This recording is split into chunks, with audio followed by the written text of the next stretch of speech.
Povo de Deus, como é que vocês estão? Espero que vocês estejam bem. Quarta-feira à tarde, nós aqui, um calor de matar na minha cidade. Eu não sei na sua, como é que tá aí, Regi? Um calor de matar?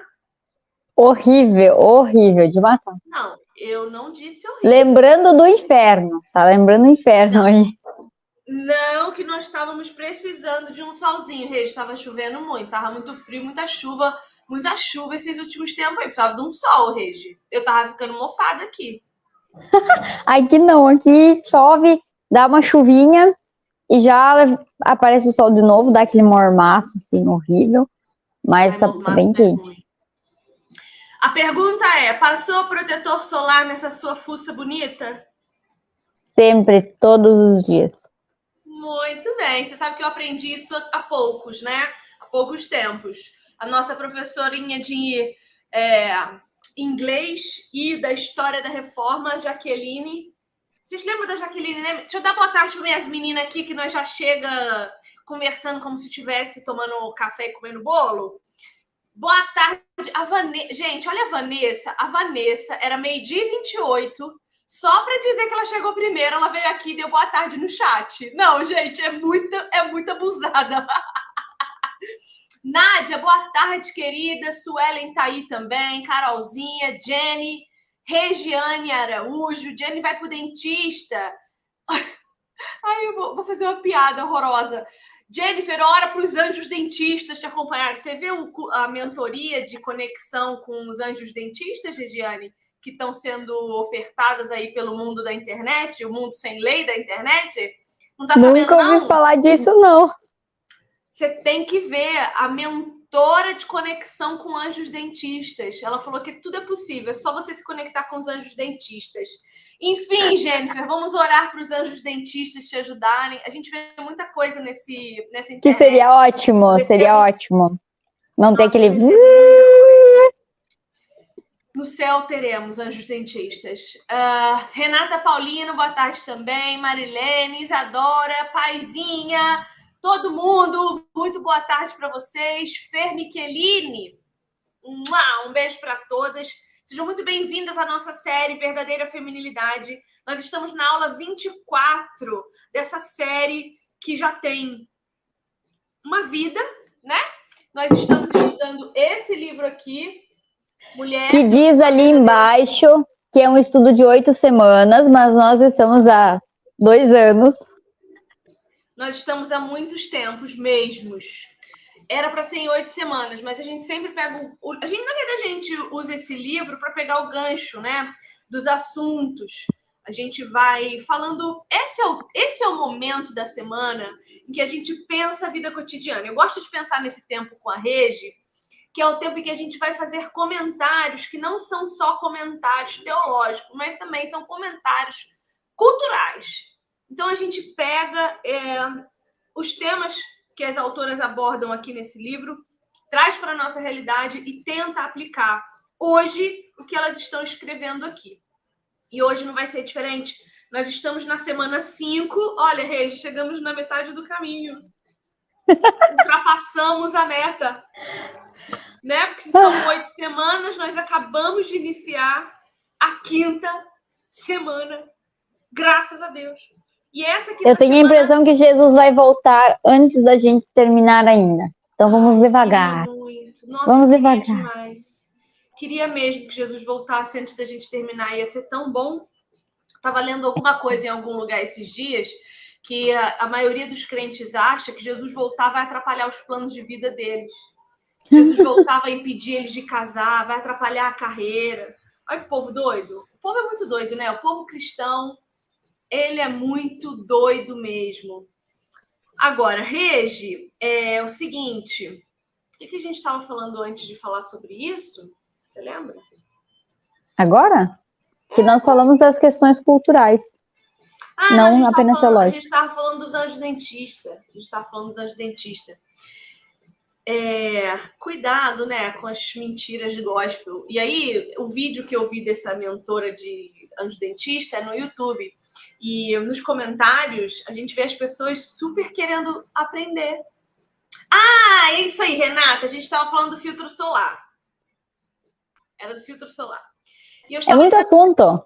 É muito assunto. A Jaqueline, que é a nossa professora de inglês e que também é professora da História da Reforma aqui pra gente, ela me incentivou a começar a usar protetor solar. Eu não sei por que surgiu esse assunto, que a mulher não precisa nem de motivo para começar um assunto.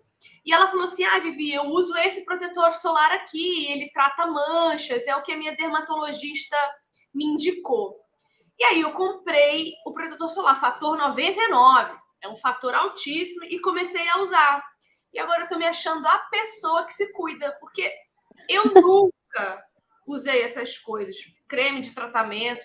Eu passei a usar hidratante no rosto porque ajuda na maquiagem, né? Ajuda a segurar a maquiagem. Ai, que barulho é esse, Regi? Meu Deus. Um portão aqui da garagem que alguém abriu. Achei que era microfone. Então, é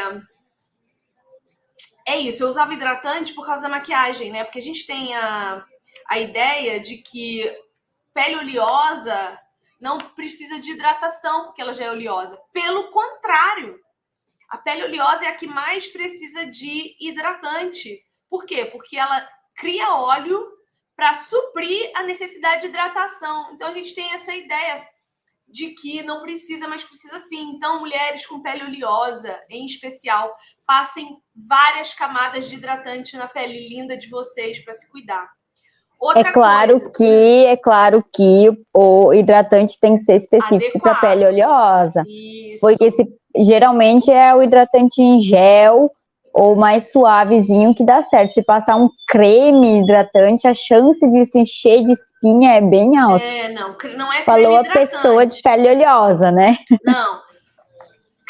Tudo que diz respeito à pele do rosto é específico para a pele do rosto, inclusive o sabonete de banho. A gente não deve passar o sabonete que a gente usa para o corpo no rosto. Dicas de maquiagem com a tia Vivi e a tia Regi. Eu tô falando sério. Comprem. O melhor para mim, para minha pele, é da Neutrogena. Na verdade, tudo da Neutrogena para mim é melhor. O hidratante mate que eu uso é da Neutrogena. O sabonete líquido que eu uso para o rosto antes de me maquiar eu lavo e antes de dormir eu lavo é da Neutrogena. Só o protetor solar que não, porque eu comprei esse de indicação, que inclusive não estou achando lá muito bom, porque a minha pele aqui começa a ficar oleosa em menos de 1 hora de aplicação.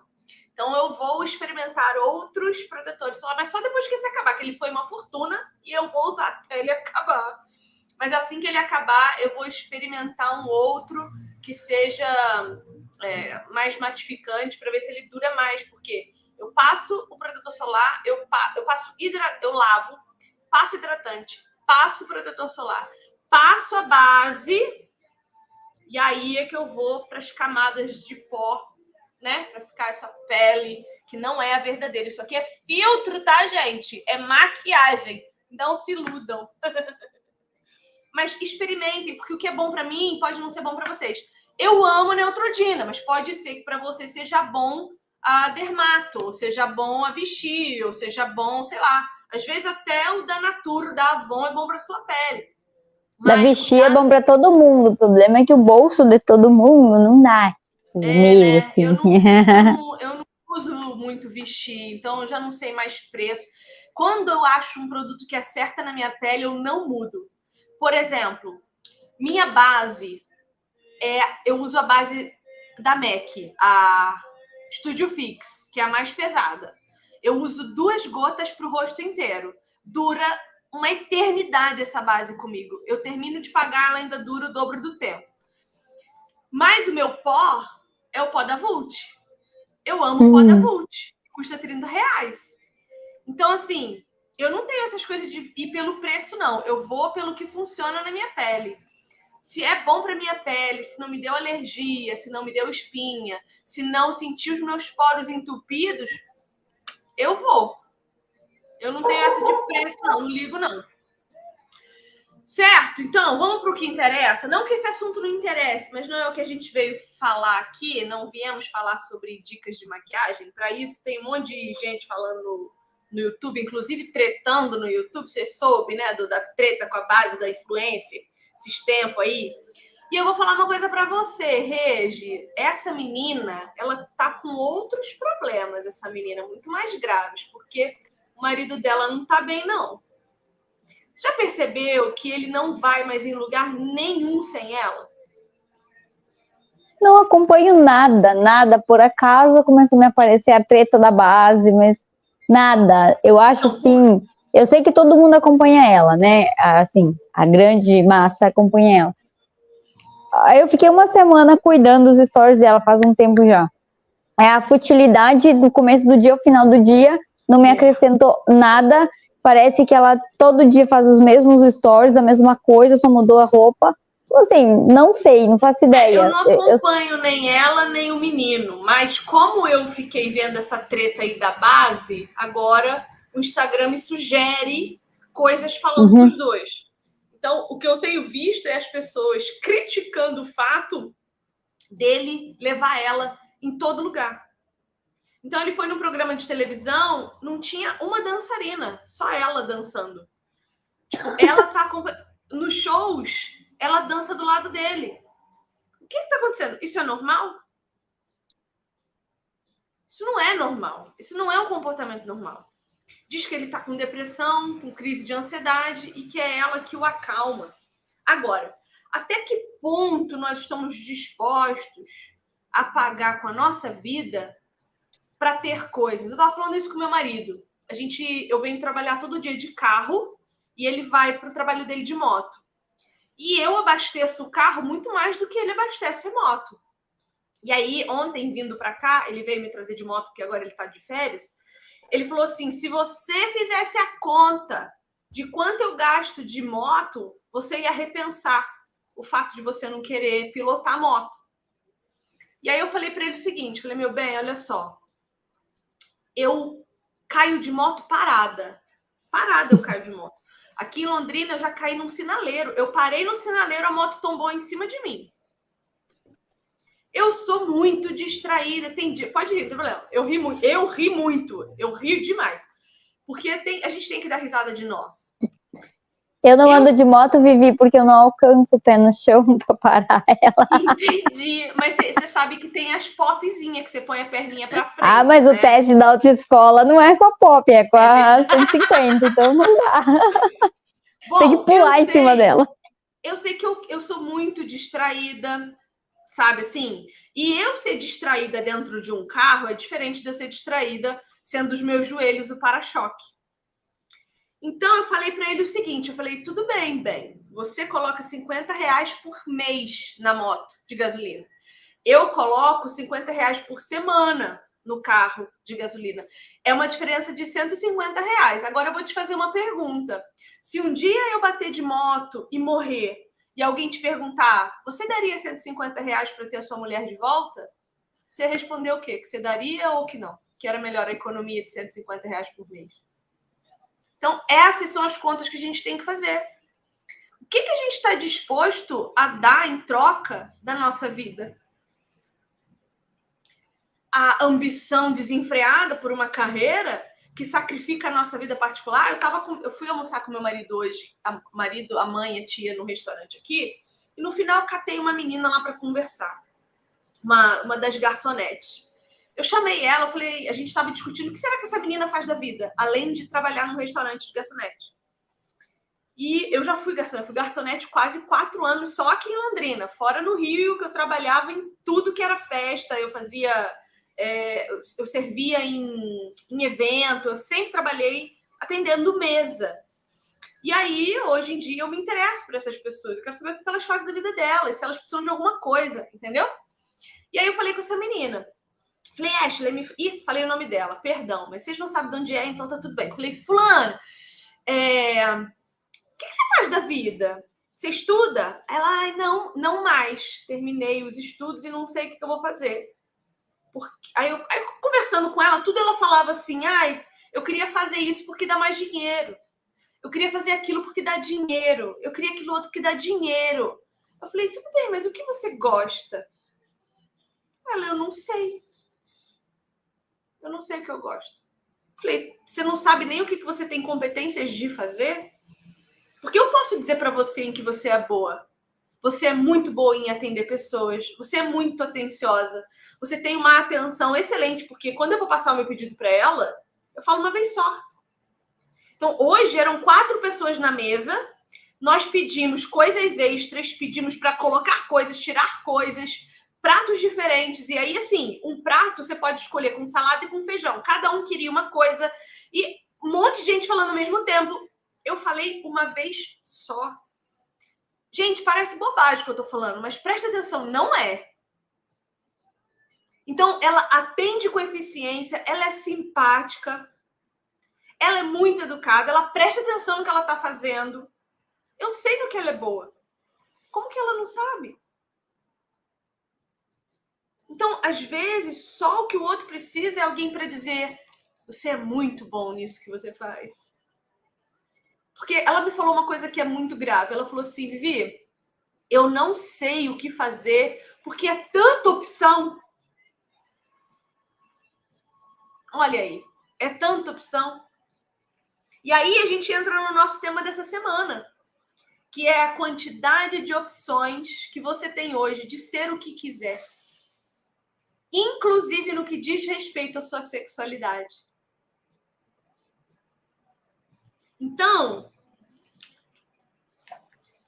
esse livro aqui é o que a gente está lendo. Se você tem ele, abra na página 114, na semana de número 5. As autoras começam a falar sobre a guerra dos sexos. E essa competitividade desenfreada entre homens e mulheres para saber quem é melhor no quê. E ela vai trazer o exemplo de um jogador de tênis que ele era um grande competidor, arrogante, que apostava dinheiro em si mesmo quando ia jogar, que entrava na quadra, em vez de com uma raquete, com uma panela, uma frigideira, para escarnecer e debochar dos seus adversários, e sempre ganhava. Até que ele deu de cara com uma mulher mais arrogante do que ele. E ele perdeu para ela, e naquele momento provava-se ali a superioridade feminina que o feminismo tanto quer. Só que o texto fala que esse jogador de tênis, ele tirou o proveito da atenção que a mídia dava ao movimento feminista e passou a fazer comentários preconceituosos sobre a superioridade masculina. Isso aqui é o que nós estamos vendo hoje em todas, preste atenção, em todas as grandes marcas. Então, o Burger King viu uma oportunidade no transgenerismo. O que eles fizeram? Trans nas propagandas. Quem mais? Todas as grandes marcas estão vendo oportunidades na moda da gorda, na moda da negra, na moda... Já houve a moda da esquelética, a anoréxica. Já teve a moda da loira, já teve a moda da ruiva. Moda.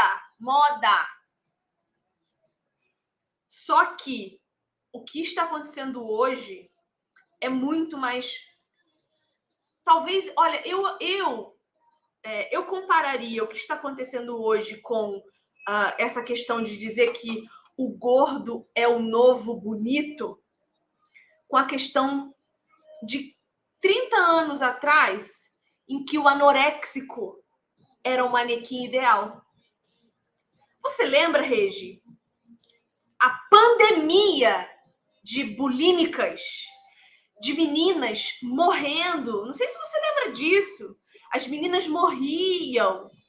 Eu era bem novinha, bem criança. De overdose, porque para suportar não comer, elas cheiravam até não aguentar mais. Elas morriam nos camarins. Veja, a geração dos ídolos dos nossos pais eram... Meus heróis morreram de overdose.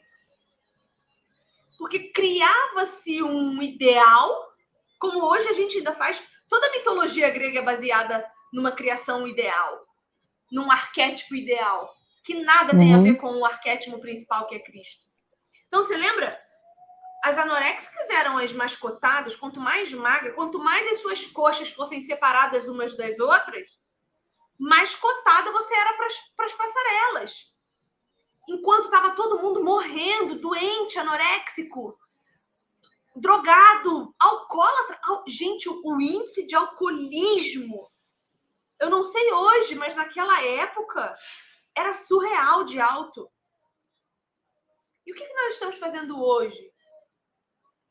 Dizendo que o extremamente gordo é bonito, é saudável. É óbvio que uma pequena porcentagem da população obesa, ela é obesa não por excesso, né? Não por gula, mas porque são. Estrutura óssea, genética, tem fator genético. Até a questão da tireoide, né? Distúrbio, alteração na tireoide, a pessoa pode se tornar obesa mesmo que não coma nada. Mesmo que leve uma vida saudável.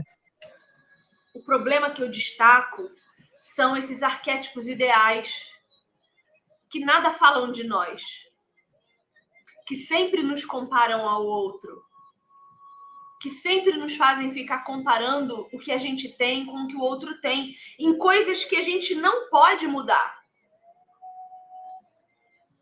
Se de hoje para amanhã decidirem que somente a pele negra é bonita, acabou. Entende? Assim como há pouco tempo atrás, a pele branca era a mais bonita. E nenhum dos dois extremos falam de nós. O que é branco hoje? O que é preto? Ainda mais no Brasil, gente, pelo amor de Deus. É tanta beleza diversa. É tudo tão extraordinário, a multiplicidade das cores, dos tamanhos, dos formatos. Decidiram agora que só cílios de... Gente, aqueles cílios são uma coisa... Cílio de vassoura piaçava, velho. Decidiram que só cílio de vassoura piaçava é bonito agora. Ou você se rende a isso ou você não faz parte do grupo. Aquelas unhas de... Meu Deus! Isso é terrível. Isso fala o quê de nós? Onde é que está a nossa liberdade? E quando a gente necessita de aprovação, quando a gente necessita de inclusão, a gente muda para se adequar. Quantos jovens e adolescentes estão mudando a sua sexualidade para se adequar? Só para se adequar. Eu tenho uns números aqui que eu quero fazer. Eu escrevi um texto esses dias sobre disforia de gênero e eu fiz uma pesquisa que fala o seguinte, ó. A Academia Americana de Pediatria afirma que entre os adolescentes sexualmente confusos, 98% dos rapazes e 88% das garotas aceitam seu sexo biológico após a puberdade. É justamente só quando passa o período de maior necessidade de aprovação, né? Que a gente vai e muda. Isso é problema. A taxa de suicídio entre jovens trans que mudam o sexo cirurgicamente é assustadoramente alta. Esse mesmo instituto de pesquisa, Academia Americana de Pediatria, indica que a taxa entre os adolescentes que mudam de mulher para homem, a taxa de suicídio é de 50%. 50% das pessoas que mudam de sexo de mulher para homem cometem suicídio. E de homens para mulher é de 30%. Por que de homem, quando a pessoa muda o sexo de homem para mulher, a taxa de suicídio diminui 20%? Por quê? Sabe dizer? Porque ser mulher é legal. Porque ser mulher, hoje em dia, é a nata da sociedade. Se você é mulher, você é top. Agora, se você é homem, Você merece morrer. Não é assim que as feministas falam? E aí, a taxa de suicídio... Até porque, Vivi, a pessoa... Aí há casos famosos, né? Mas a gente pode falar de outros casos também, em que é vantajoso para a pessoa se colocar no lugar da mulher, porque consegue mais espaços que, enquanto homem, na competitividade com outros homens, não tinha lugar.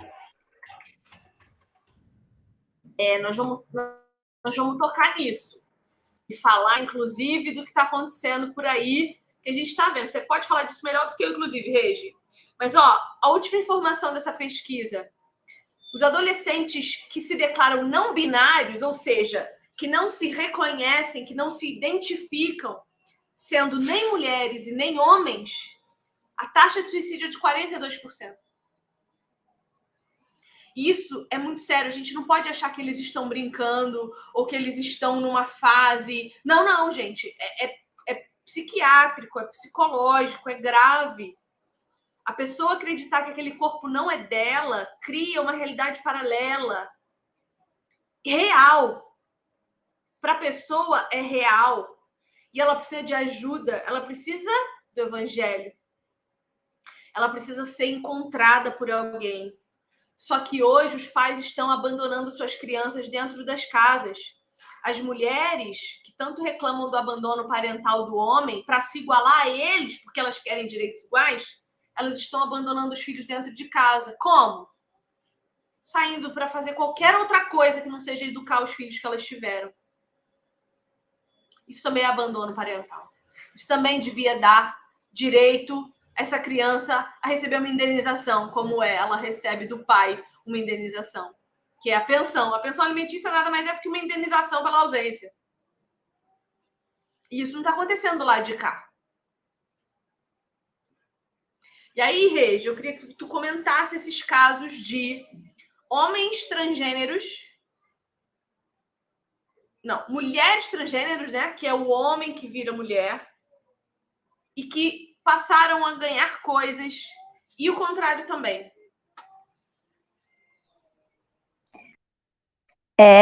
Faz tempo já que tem esses casos de mulheres trans, ou seja, homens que identificam-se ou se transformam em mulheres, se dizem mulheres agora, que passam a atuar em competições com mulheres. É engraçado que o contrário nunca aconteceu, nunca nenhuma mulher que agora é um homem trans foi competir com outros homens. Porque fisiologicamente nós somos pessoas diferentes. É claro que há toda uma discussão filosófica a respeito da parte apenas biológica nossa, que a biologia não pode nos definir enquanto homens e mulheres, enfim. Mas, veja só, recentemente eu vi o caso de ela é uma esportista de natação, ela compete na natação, e além de serem obrigadas a competir com outro homem que ficava em 300, 400, o lugar dele competindo com outros homens, foi competir com as mulheres e ganhou todas, porque fisiologicamente ele tem mais testosterona, naturalmente ele tem 15%, se eu não me engano, a mais de testosterona do que as mulheres. Então, ainda que a mulher fosse se injetar testosterona, cairia no doping por ter tanta testosterona além do permitido, mas ele mesmo zerado, fazendo nada para ter, ele vai ter mais do que o permitido para as mulheres. Enfim, e aí uma nadadora comentando do quão constrangedor foi para ela que após a competição no vestiário, estavam todos se trocando, tirando maiô, colocando suas roupas, tomando banho, enfim, e elas todas mulheres tendo que olhar, tendo que estar vendo um homem vendo-as, enquanto mulheres vendo-as ali todas se trocando, e elas sendo obrigadas a ver um homem com toda a sua genitália masculina à mostra para elas, mas ele é uma mulher, porque ele decidiu dizer que ele é uma mulher. Tudo isso revela como essa ideia de igualdade, de todo mundo ser igual, de querer promover a guerra dos sexos de uma forma hoje diferente, né, colocando pessoas de outro sexo dentro daquela categoria, vamos dizer assim, como isso tem, na verdade, prejudicado ainda mais as mulheres. Então, na verdade, o feminismo, por mais que ele diga que é sobre as mulheres, a favor das mulheres, a essência da teoria feminista não tem nada a ver com as mulheres. Tem a ver com a anulação da individualidade humana. Então, a gente fica também nessa questão de transgênero, todas essas questões que envolvem os não binários, essa imensidão de possibilidades de você se identificar com sexualidade, demonstra apenas como nós, essencialmente, perdemos a imagem e semelhança de Deus. Nós somos criados à imagem e semelhança de Deus, 100%. Quando o pecado corrompeu Adão e nos corrompeu junto com Adão, nós perdemos parte dessa imagem e semelhança de Deus. De modo que, quando estamos em Cristo, nos tornamos cada vez mais similares a Cristo para encontrar efetivamente, digamos, chegar no 100% da nossa identidade em Cristo, nos tornando iguais a Ele, porque estamos andando com Ele, seguindo Ele, sendo discípulos dEle. Agora, quanto mais longe a gente fica, ou afastar de Cristo, nós estamos, menos nós conseguimos refletir aquilo que há da imagem e semelhança dele em nós. Então, nós vamos deixando de ser humanos e anulando nossa individualidade, nossa pessoalidade, nossa identidade. Perdemos a nossa identidade, porque a nossa identidade só é encontrada em Cristo. Então, não é sobre eu ser homem ou eu ser mulher, não é sobre mim, não é sobre o que eu quero, não é sobre o que eu busco, não é sobre o meu benefício, não é sobre mim enquanto pessoa, mas é sobre a minha identidade em Cristo. E é somente em Cristo que se encontrará a realização. A gente tem essa é uma verdade, né? E durante séculos, eu diria milênios, o que motivou a sociedade sempre foi a busca pela verdade. Se a gente olhar a história da humanidade, os pensadores, os filósofos, né, até o iluminismo, né, a busca humana mais fundamental, mais elementar, sempre foi pela verdade. O que é a verdade? Como encontrar a verdade? E essas pessoas sempre foram permeadas pelo pensamento cristão. Sempre que se falava de verdade, se voltava ao entendimento de Deus. Né? Como eu penso Deus enquanto busco a verdade? A questão é que nos últimos 2 séculos, a gente não está mais buscando a verdade, a gente está buscando prazer. A busca essencial do ser humano hoje não é mais a verdade, é a satisfação pessoal. É o prazer, é a felicidade, é o momento. E quando a gente coloca isso em primeiro lugar, qualquer coisa vira verdade, porque a gente relativizou a nossa busca. Eu busco uma coisa que sacia a minha necessidade, mesmo que ela não esteja condizente com o pensamento a respeito do que é real. Então, se para eu me sentir aceito no colégio, eu preciso ser uma menina, porque agora ser mulher é legal, girl power, então eu vou começar a moldar o meu pensamento para essa satisfação, para essa busca desse prazer de ser aceito, de ser encontrado num grupo pertencente. Por que Deus se preocupa tanto em nos dar família? Em dizer que não é bom que o homem esteja só? Ele nos dá a família para que a gente tenha um grupo ao qual pertencer. E esse é o grupo dele, exclusivo dele. Então, naturalmente, a gente busca grupos para participar.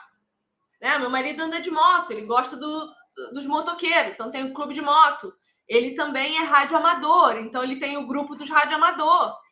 São grupos em que ele se encontra com pessoas que estão buscando a mesma coisa que ele.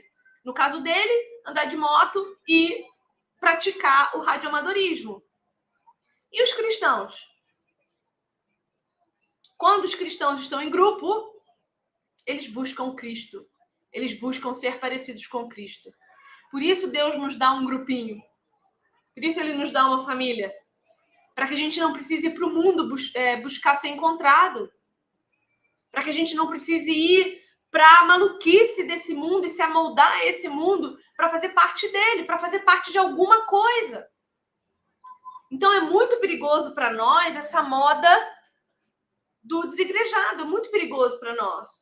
Porque o desigrejado, ele corre o risco de encontrar outro grupo para ele. Que não vai buscar o que ele precisa que busque, que é Cristo. Certo? Não estou criticando o hobby. Meu marido tem os hobbies dele. Eu tenho o grupo do livro. Não é? Eu me identifico com pessoas que gostam de ler. Então, eu tenho lá um grupo, entende? Mas isso são hobbies que não dizem respeito à minha essencialidade, porque eu posso parar de ler, eu não posso parar de existir, eu não posso parar de respirar. De ler eu posso de hoje para amanhã não gostar mais de ler e passar a gostar de, sei lá, sorvete e querer achar o grupo de sorvete. Agora eu não posso deixar de existir. Logo, eu não posso deixar de buscar a Cristo. Como nós somos influenciáveis nessas coisas a ponto de muitas vezes esses hobbies, essas coisas que a gente gosta se tornarem o centro de nossa vida, o centro daquilo que a gente faz. Por exemplo, você comentou antes dos cílios, né, da unha, enfim. Perceba que é sempre um grupo de mulheres que se parecem, que elas são sempre meio que parecidas em tudo que fazem. Por quê? Porque convivem, uma fala para outra, enfim. Só que aquilo se torna o assunto delas, elas sentam na rodinha, elas só falam daquilo, não que seja errado falar a respeito disso, de modo algum, mas aquilo se torna o centro da vida delas, de modo que elas perdem o foco do que é a própria identidade delas. E aí você falando enquanto achar nos grupos, e eu tenho estudado, esse mês é o mês do discipulado no meu clube de leitura, então tenho lido muito a respeito disso, e há muito tempo já eu tenho notado essa deficiência que, pelo menos eu percebo, de pessoas cristãs com quem você possa conviver para ter essa vida devocional, essa vida do discipulado conjunto. Então, alguém em quem eu possa confiar, que meu filho possa conversar com essa pessoa, coisas que talvez ele não vai querer falar comigo, com meu esposo, que eu possa cuidar, auxiliar alguma outra família a cuidar de seus filhos. E especificamente, aí, claro, eu foco lá na minha questão de filhos, mas uma dificuldade que eu senti quando eu era criança, adolescente e adiante, é que eu não tinha ninguém que fosse da minha idade, mais ou menos, que fosse cristão efetivo, sabe? Uma criança tudo bem, mas adolescente, não tinha nenhum adolescente que convivesse comigo, que estivesse na igreja, que compreendesse o evangelho, nem eu compreendia, de fato, mas assim, que estivesse pelo menos na mesma vibe ali, para ser alguém que te dá amparo, que te apoia, sabe? Peraí, tem um barulhão aqui. Para ser alguém que te dá o auxílio, para ser alguém que ande junto com você, que vai passar a entender aquela dificuldade que enquanto adolescente, por exemplo, eu passava, aquela incompreensão, aquele sentimento de ser totalmente deslocado de tudo, justamente por ser sozinho. E eu enfrentei isso, veja, eu fui adolescente há quase 20 anos, faz isso. Desde então, hoje, meu filho é um adolescente e ele enfrenta o mesmíssimo problema. É claro que eu resido numa cidade pequena, mas esse não é um problema exclusivo daqui, de onde eu vivo. É um problema que acontece nas igrejas do país todo. Por quê? Porque nós não conseguimos sequer discipular nossos filhos, sequer formar o grupo familiar, sequer ter esse relacionamento familiar com as pessoas que Deus nos deu, obedecer o mandado de Cristo de discipular e instruir nossos filhos. Como que nós vamos formar grupos externos? Ou, se formar, como nós vamos influenciar? Porque se eu não estou fazendo o que eu deveria fazer, é porque eu não estou sendo um discípulo. Porque talvez a gente não tenha consciência por muito tempo de que deveria discipular um filho, né? Falando do meu tema aqui. Mas eu discipulo não só meu filho, eu discipulo as pessoas com o meu agir, com eu parecer com Cristo, com eu buscar a Cristo. Então, se eu não tenho visto nada ao meu redor que leve ninguém a Cristo, e se eu tenho sido influenciada e tenho achado vários grupos, esses grupos têm influenciado minhas decisões, as coisas que eu quero, as coisas que eu quero comprar, ou as coisas que eu consumo, ou como eu quero me parecer, parece que não estamos efetivamente sendo cristãos.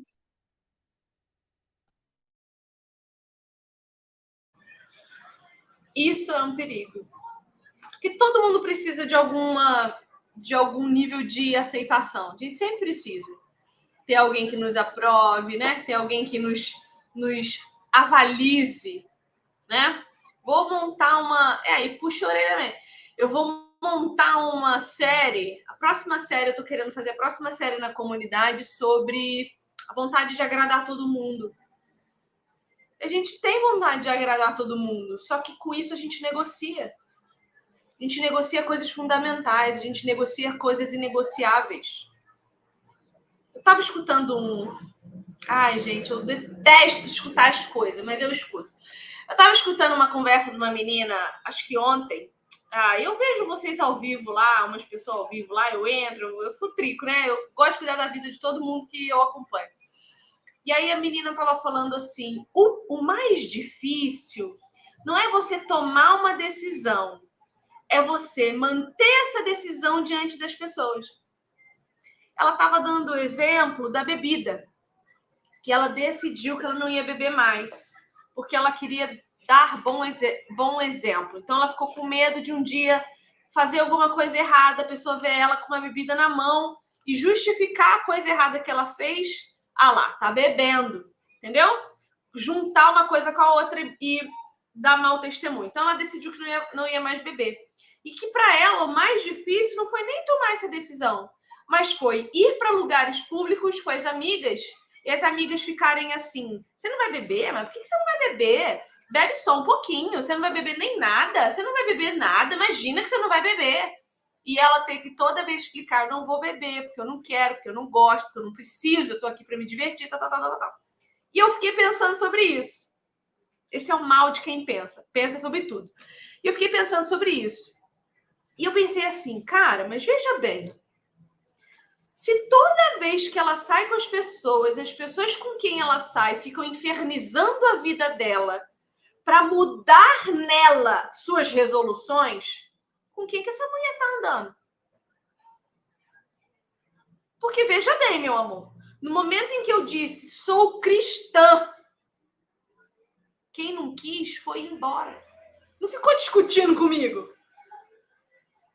Um ou outro veio bater boca, como assim, Vivi?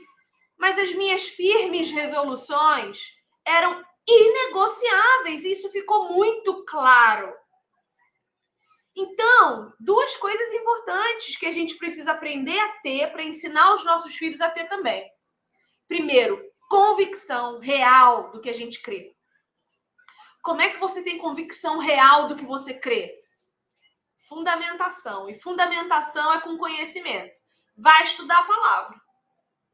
Vai estudar a Bíblia para você saber no que você conhece, no que você acredita.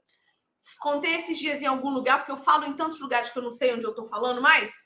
Disse esses dias que, quando eu comecei a ir à igreja, o que mais o pastor falava no púlpito era porque o nosso Deus é o Deus de Abraão, de Isaac e de Jacó. E todo mundo falava que nosso Deus é o Deus de Abraão, Isaac e Jacó.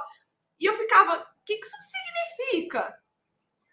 O que isso tem a ver comigo? O que Abraão, Isaac e Jacó tem a ver comigo? Não tem nada a ver comigo. O que eu fiz? Usei a minha curiosidade, ao invés de ir para fofoca, para descobrir o porquê daquilo. Então, hoje eu falo, o meu Deus é o mesmo Deus de Abraão, de Isaac e de Jacó. E eu sei o que eu estou dizendo quando eu digo isso. Só que pensar toma tempo. Pensar cansa a gente. Essa semana eu estou montando um curso sobre casamento.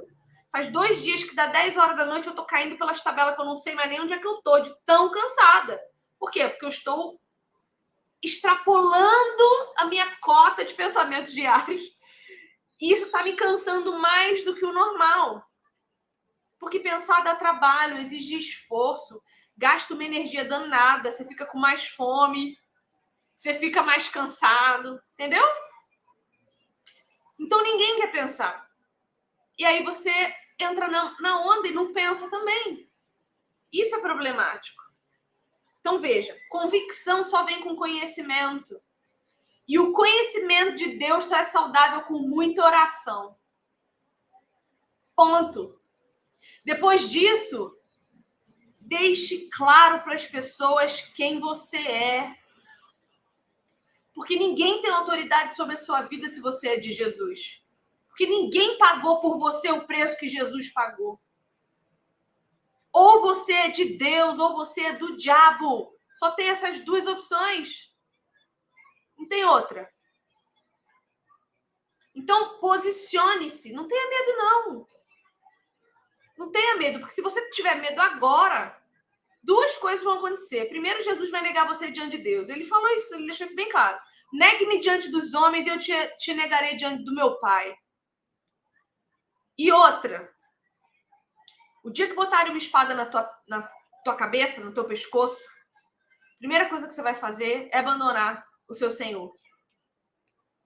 Se você não consegue dizer para quem você convive, para quem mora contigo, para os teus colegas de trabalho, quem você é em Cristo, covarde. Covarde. Então, fundamente a sua fé. Para que amanhã você tenha outra postura quando você sair da sua casa. Sabe? E a postura, ela é física também. Sempre me perguntam se eu sou advogada. Se eu vou num lugar diferente, fazer a unha, sei lá. Você é advogada? Porque a minha postura é de alguém que sabe quem é. Tenho muitas dúvidas, viu, gente? Sobre muitas coisas. Mas não sobre quem eu sou. Eu sou uma mulher, filha de Deus, criada por Ele. Eu sou casada. E esse é o essencial que eu preciso saber de mim. Em tudo eu posso duvidar, não nisso. Não nisso. Isso é muito sério. Não é não, Regi? É sim. Saber quem nós somos. Até hoje, dizer que é mulher praticamente já precisa de um dicionário do lado para definir o que é mulher, porque até este conceito mais básico possível está se perdendo.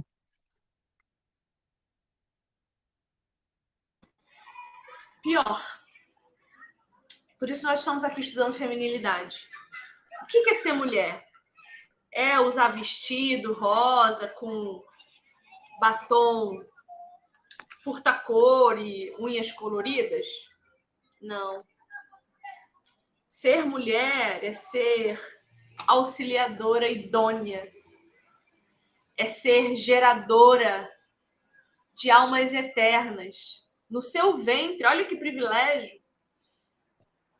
Ser mulher é ter coragem de amar e de se permitir ser amada. Ser mulher é ser filha de Deus. Isso é ser mulher. E existem muitas variedades de mulheres. Antes da gente entrar, eu estava falando com o Regi que agora não é só ela que tem cabelo bonito. Agora eu também tenho cabelo bonito. Por quê? Porque antes eu raspava a minha cabeça. Faz 5 anos que eu parei de raspar a cabeça. E agora, pela primeira vez, meu cabelo cresceu. Mas quando eu raspava a cabeça, eu não era mulher? Não, eu era. De uma qualidade diferente. Porque eu não tinha Cristo. Mas eu era mulher. Com as mesmíssimas dores. Com as mesmíssimas angústias. Mas agora eu reconheço que tem um Salvador. Então eu não preciso mais me autoflagelar, ficar tentando provar para todo mundo que eu sou melhor naquilo ou nisso. Porque eu sou filha. Sou filha de Deus, amada.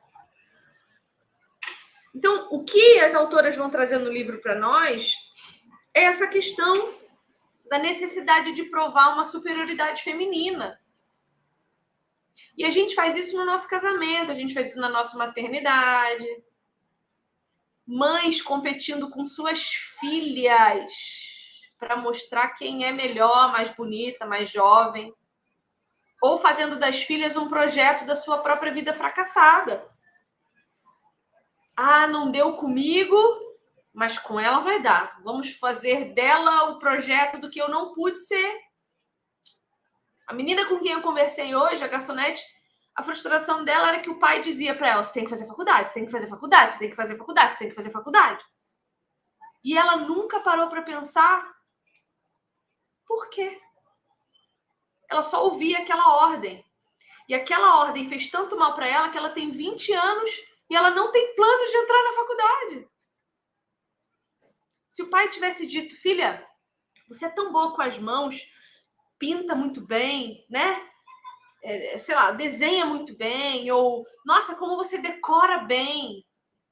Já pensou em trabalhar com isso? Já pensou em se especializar nisso? Olha a diferença de discurso. Minha filha, nossa, tudo que você toca cresce. Já pensou em estudar biologia? Para saber por que as coisas que você faz dão certo quando você faz? Olha a diferença no falar. Por quê? Porque a palavra mansa apazigua o furor. Mas o tolo, com a sua língua ferina, só desperta o ódio. Essa menina odeia a ideia de ir para a faculdade, porque, primeiro, ela não sabe por que ela tem que ir para a faculdade, e, segundo, ela sabe que se ela for reprovada ou se ela entrar e não gostar do que está fazendo, imagina o que esse homem não vai falar para ela. Para ela vai ser insuportável lidar com 2 fracassos. O fracasso de ter começado e não querer terminar e o fracasso de ser uma filha que decepcionou esse pai. Então, isso é sério, isso é muito sério. Sabe uma frase que ultimamente eu tenho pensado muito a respeito dela, especialmente porque eu vivo aqui a educação domiciliar, um dia você vai me agradecer. Ou frase que mãe adora falar, um dia você vai me agradecer. E eu comecei a refletir sobre essa frase há um tempinho atrás e pensar, eu, Regiane, sei que um dia o Arthur irá me agradecer. Porém, nada do que eu faço, absolutamente nada do que eu faço, é esperando que um dia meu filho me agradeça. Porque a mim não me importa se ele irá me agradecer ou não. Eu não trabalho para que um dia eu tenha reconhecimento da mãe maravilhosa, estupenda, meu Deus, que abriu mão de não sei o que, de não sei o que lá, para educar. É minha obrigação. É o mínimo. Não estou dizendo que todo mundo tem que fazer educação domiciliar, não é isso? Estou dizendo que o que eu estou fazendo, eu entendo que é a minha vocação, é para isso que Deus me chamou, essa incumbência que Deus me deu, eu tenho que cumprir.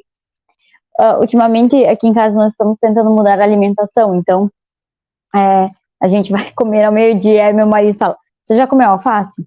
Você já comeu outra coisa? Aí ele pega e põe no meu prato. Eu odeio salada, eu odeio tudo que é coisa. Só que há um tempinho já, eu como tudo. Tudo que... Toda a vida eu odiei beterraba, eu tô comendo beterraba. Porque não interessa se eu gosto ou não gosto da beterraba, se eu gosto ou não gosto da alface. Eu sou uma pessoa adulta, eu faço o que eu tenho que fazer. O meu dever é me alimentar bem.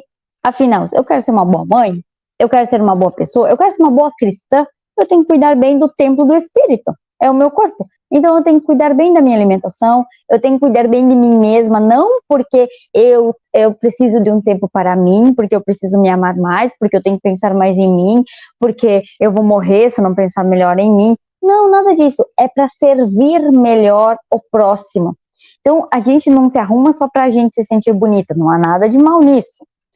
Mas não é porque eu me sinto horrível, eu tenho que me arrumar. Não, eu me arrumo para que as pessoas que convivem comigo tenham a honra de ter alguém bonita do lado deles. Eu me alimento bem para que as pessoas que convivem comigo e aquelas a quem eu posso servir possam ter a honra de ter uma pessoa saudável ao lado, que tenha força, que tenha vitalidade para auxiliá-los, para cuidar deles, para servir a eles. Então, essa frase começou a me incomodar muito. Um dia você vai me agradecer. Como isso mostra como nós temos tentado o tempo todo, mesmo nos sacrifícios que a gente faz, muitas vezes os sacrifícios são unicamente para que a gente receba reconhecimento e se autoafirme depois. Novamente, nossa identidade, de novo, não está pautada em Cristo quando fazemos isso, mas nossa identidade está pautada no reconhecimento do outro, do próximo, daquele que está recebendo nosso serviço. O que me importa, a mim, é chegar no céu e Jesus falar para mim, muito bom, serva boa e fiel.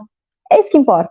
Se meu filho vai me reconhecer ou não, isso não importa. Claro que eu trabalho para que ele seja um cristão futuramente. E esse é o meu medo, Jesus voltar. Meu único medo é esse. Os outros planos estão tudo bem, mas esse é meu medo ainda. Será que deu tempo de eu incutir nele tudo que eu precisava incutir? Esse é meu medo. Mas, no mais, o reconhecimento que eu tenho que receber é de Cristo. É a Ele que eu tenho que glorificar. Então, tudo que nós vamos fazer é pensando em glorificar a Deus. Eu vou pensar em servir o meu próximo para glorificar a Deus e não em me autoafirmar. E este é o problema da guerra dos sexos que começou aqui no estudo. Porque a guerra dos sexos, ela está dizendo que você precisa se autoafirmar para mostrar como você, por ser mulher, ou seja lá o que você se identificar, né? Você, por ser o que você diz que você é tão boa quanto algum padrão de referência que você escolheu. Quando o nosso padrão de referência deve ser Cristo, unicamente, mais ninguém. Não significa que nós não possamos conviver com outras pessoas, aprender coisas boas com outras pessoas. Tanto é que estamos nós aqui fazendo um estudo e há pessoas assistindo. Então, isso é aprender com o outro, é reter o que é bom. Mas o nosso referencial ainda é Cristo, e não o outro necessariamente. Nunca fazer para receber a sua autoafirmação e achar que a nossa identidade está no elogio do outro, naquilo que o outro possa nos agradecer. Você sabe que quando a gente começou essa live hoje falando de maquiagem, né? E eu me maquio para essas meninas que estão assistindo a gente agora. Porque eu convivo muito bem com a minha cara lavada. Não tem problema nenhum com minhas manchas de senilidade, que eu já tenho umas manchas de veia, eu tô com umas coisinhas aqui do óculos. Não é verruga, não, mas é tipo umas protuberânciazinhas aqui por causa do óculos, que fica apoiado bem aqui. E eu não tenho problema nenhum com isso. Zero problema com a minha barriguinha, zero problema com a minha celulite, zero problema. Na hora de fazer os 3 S's com meu marido na cama, sabe dos 3 S's, Regi? Meu marido tem uns 15 dias que meu marido definiu que na cama só se faz 3 S's. Sono, série, que a gente gosta de assistir junto, é o nosso tempo de comunhãozinha ali, ou sexo. Ele decidiu, cama não é lugar de discutir relação, cama não é lugar de falar sobre o dia. Ele não quer me contar o dia dele deitado na cama, ele não quer que eu conte o meu dia deitado na cama. Faça isso na mesa enquanto come. Faça isso sentado no sofá, mas não faça isso na cama. Então, é 3 S's. Os 3 S's do leito sem mácula. Sono, série ou sexo. O meu corpo vai muito bem qualquer um dos 3 S's que eu faço na cama com o meu marido. Inclusive o sexo. Graças a Deus, o Senhor tem nos fortalecido e eu nunca enjoei do corpo do meu marido. Meu marido nunca enjoou do meu corpo. Isso é graça, porque tem 12 anos que ele pega na mesmíssima bunda, que inclusive tá 15 quilos mais gorda do que quando ele conheceu. Já era para ter enjoado, não enjoou, isso é graça.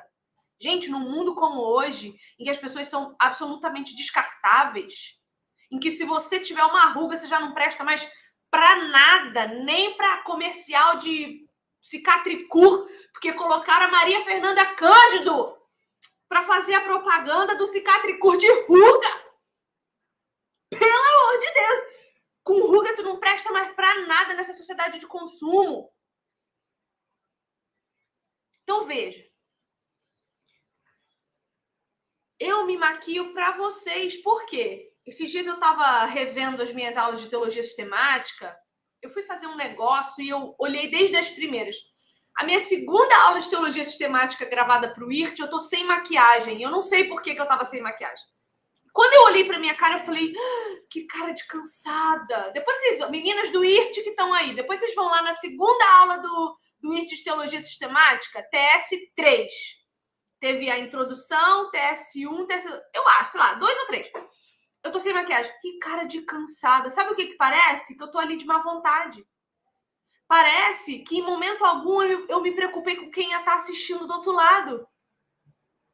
E não é porque eu tô insatisfeita com o meu rosto. É porque eu acho que se eu mostrar para vocês um rostinho que brilha um pouco mais, porque na glória você sabe que o nosso rosto vai brilhar, né? Igual no Monte da Transfiguração. Nós brilharemos como um belíssimo iluminador da MAC, entendeu? Soft and gentle. Nós estaremos iluminadas e não precisaremos mais colocar refletores falsos no nosso rosto, porque o pecado tem nos perecido. Então, quando eu me maquio para vocês, é porque eu quero que vocês olhem para mim e pensem, uau, a Viviane se preparou para nós. Ela não está aqui porque ela tá de mau humor, porque ela foi obrigada. Ela não tá aqui por causa de dinheiro. Ela não tá aqui para me convencer. Não, ela tá aqui porque ela quis. Ela tá aqui porque ela gosta e ela se preparou para isso. Da mesma forma eu faço para o meu marido, que uma vez brigou comigo. Ele falou assim, puxa vida, toda vez que você vai trabalhar, você se maquia. Quando você vai sair comigo, você não faz. Olha o que ele tá dizendo. Você tá honrando as suas meninas. A mim, não. Olha como isso é importante. Sabe? Então, pensem sobre isso. Gente, o marido de vocês certamente ama vocês com ou sem maquiagem. Olha ela vindo dizer que a live já acabou. Lia, Lia, Lia, Li, Li, Li, Li, Li, Li.